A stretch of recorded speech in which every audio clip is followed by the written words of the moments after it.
Hello. So in this video today, we will discuss about ABG, that is arterial blood gas estimation, metabolic disorders and anion gap. This can be for short notes, okay, also in combination with long in essay question. And this is very important topic because clinical cases will come according to this, okay. So if we know this topic very well, we can do the clinical case scenarios. So we will identify introduction, arterial blood gas, metabolic disorders and anion gap. So introduction, arterial blood gas. This is a method to estimate the ions that maintain the pH of blood. So there are certain ions we will try to identify in this video at a later stage in this video that is important to maintain the pH, okay, and that is also useful for arterial blood gas, and any fluctuation in this leads to metabolic disorders, okay.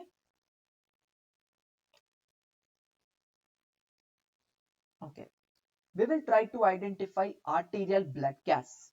So where is arterial blood gas taken for estimation in our body, especially brachial artery in the upper limb.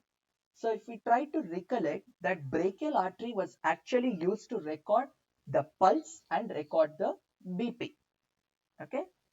So for BP examination, brachial artery is taken, which is there in our cubital fossa, and femoral artery in the lower limb, femoral artery is there.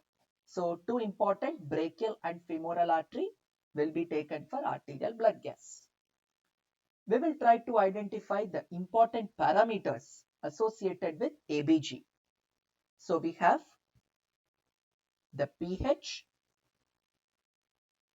bicarbonate, chloride, potassium, sodium, PO2 and PCO2. But most importantly, we will have to know the pH, bicarbonate, chloride, PO2 and PCO2. pH I already told you 7.35 to 7.45. Bicarbonate I mentioned in the pH and buffers video, that is 22 to 26 millimoles per liter. Okay, sodium will be 136 to 145 millimoles per liter, and pressure for PO2 85 to 100.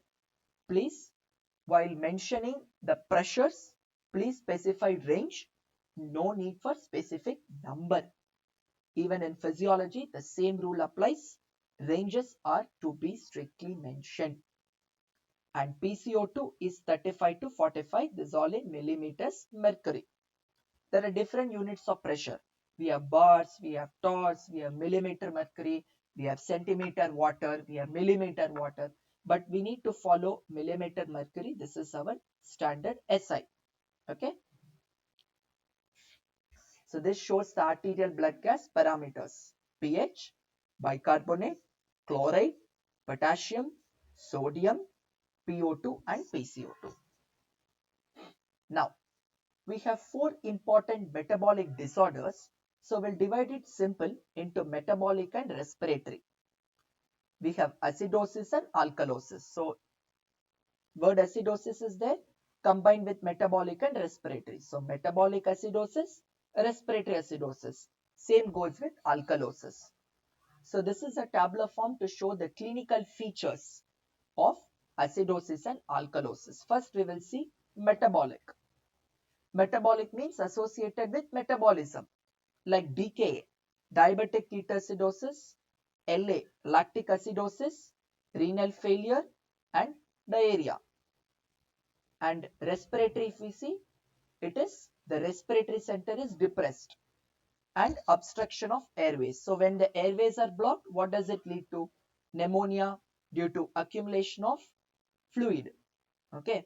And there is also one more thing which we can include, that is called as pleural effusion. That is, at one side of the lung in the respiratory membrane, we are having the pleural fluid that accumulates. That is called as pleural effusion. Then pneumonia, asthma, cardiac arrest and obstruction in airways. Okay. If we see alkalosis, metabolic side, severe vomiting, hypokalemia, and IVB. Simple to remember, IVB. IVB as in intravenous bicarbonate. Respiratory, we have hyperventilation, 2,3-BPG, and salicylate poisoning. Okay, so 2,3-BPG in the sense anemia and high altitude, that is associated with 2,3-BPG, is it not? And salicylate poisoning. This we have seen in the property of denaturation of proteins. That is, if we are gently denaturating, for example, we can remove the salicylate from the hemoglobin, reversible reaction. That is what. So this is important. Please mention this in your answer. And this is the compensation. Again, very, very important for each of them. We'll try to make it simple. Okay. So if we know acidosis, alkalosis is opposite.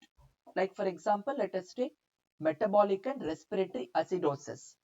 Metabolic, we have decreased plasma bicarbonate, decreased bicarbion, and compensation is decreased PCO2. Now reverse this. What I said, now reverse this for respiratory. Okay. So respiratory, just for respiratory, it gets reversed. Here, the decrease in PCO2 becomes increased, okay, and the decreased plasma bicarbonate becomes increased now.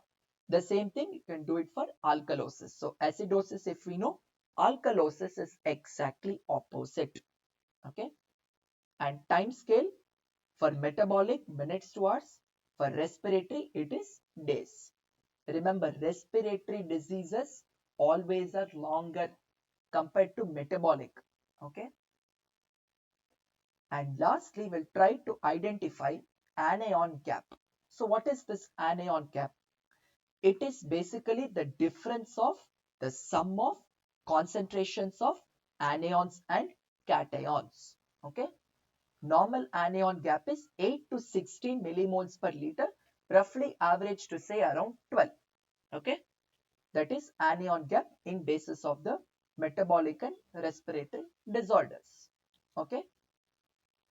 And lastly, I have the references from where I took the images, the Satyanarayana 3rd edition and Vasudevan 6th edition. So thank you so much. This brings us to the end of the video and I will see you in the next video.